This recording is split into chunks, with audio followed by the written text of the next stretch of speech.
Okay, I ran out of battery, but basically all I did was put this gray strip down here at the bottom. And then I decided to actually pencil in these mesas, just the outline, just so I could see where I'm going to put the paint for that. You don't really have to do that. I just wanted to make sure I got the proportions right and didn't go like too high or too low on the page. And then for those, I'm just going to use this straight burnt umber and just kind of paste those in with the palette knife.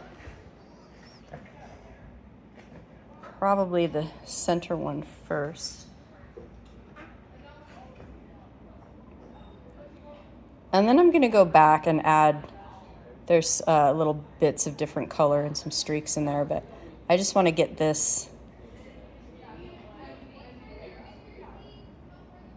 just kind of want to get this pasted in here, and then we can go from there. So I'm just going to keep doing this everywhere that there's supposed to be a mesa. Okay, so after taking the palette knife and just making sure the tops were really straight and level, I'm just going to take a brush and just pull everything down, and you can just blend that back into the landscape because we're going to go over the top of it. Okay, I finished getting the mesas sort of pasted in with the paintbrush, and this is fine. This is a good enough spot to be. Now I need to put in this little hill that goes across the front. And what I'm gonna do is make this color, this grayish purple, put it everywhere, and then go back in and do the light brown. And this is the color I mixed up for that. And I think that should work pretty well. Okay, I'm gonna use my 1-inch brush and quite a lot of that paint, and just look at my reference photo and see kind of where that hill goes. And I can go back over this if I need to. And then I'm just gonna go right over the top of these. Need to pick up a little bit more paint. Okay, I've got that gray streak just kind of roughed in, and while I've got this color of paint, I want to go back into the mesas, and there's little streaks that go across them where I want to put some of that gray paint. Okay, we're trying to do something that looks a little bit like that. I'm just taking my same 1-inch brush because we don't want these lines to be perfect. They need to be a little bit broken and natural looking. So just using the very end of my brush, I'm just kind of dragging it across.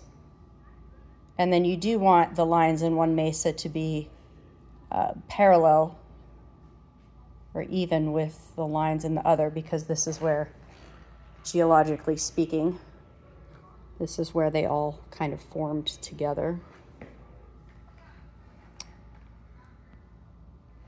Okay, and I might switch to a smaller brush just to get a little bit finer lines in there as well. Okay, I added just a few more little fine gray lines. And now I'm going to go back into the mesas and put in some of these lighter areas, these reddish parts where the sun is hitting it. And I'm gonna use this red that I made. Might wanna make that a little bit more brown, or maybe I'll just keep this gray that's already on my brush and just mix it in there just to shade it just a little bit.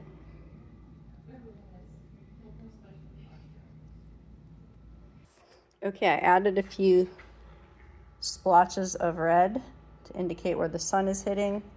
Those might be a little too dark. I might want to go back over those with a little bit lighter paint, just so they stand out more. But I'm going to leave it for right now. Maybe go back to that at the end. And then I want to get in just a few of these dark streaks that come down from the top.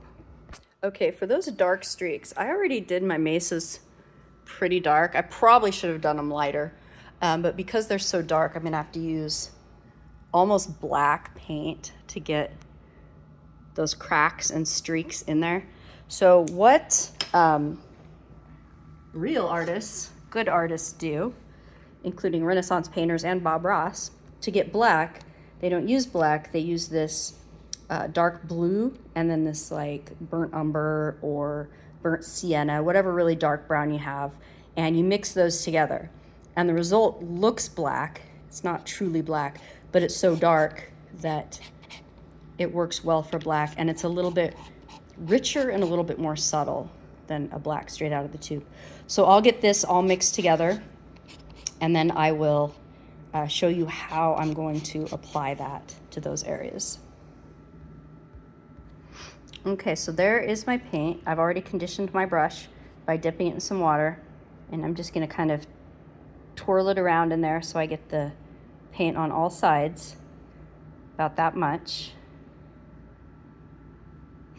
And then I'm gonna look at my reference picture real quick and see where those cracks are. And I'm just going to, kind of like the way I made the clouds, I'm gonna start dragging that brush and I'm gonna twist it. Hold on, it's really hard to do with one hand holding the phone. I'm gonna twist it as I pull it down and kind of move it over, and that's gonna make kind of a more natural looking crack in there. Actually, it's not quite what I wanted, so I'll go back and touch that up just a tiny bit. Not a lot though, you wanna keep that sort of natural, that natural feel and flow. So I'm gonna put this down so I can look at my picture and get the rest of those dark spaces put in there.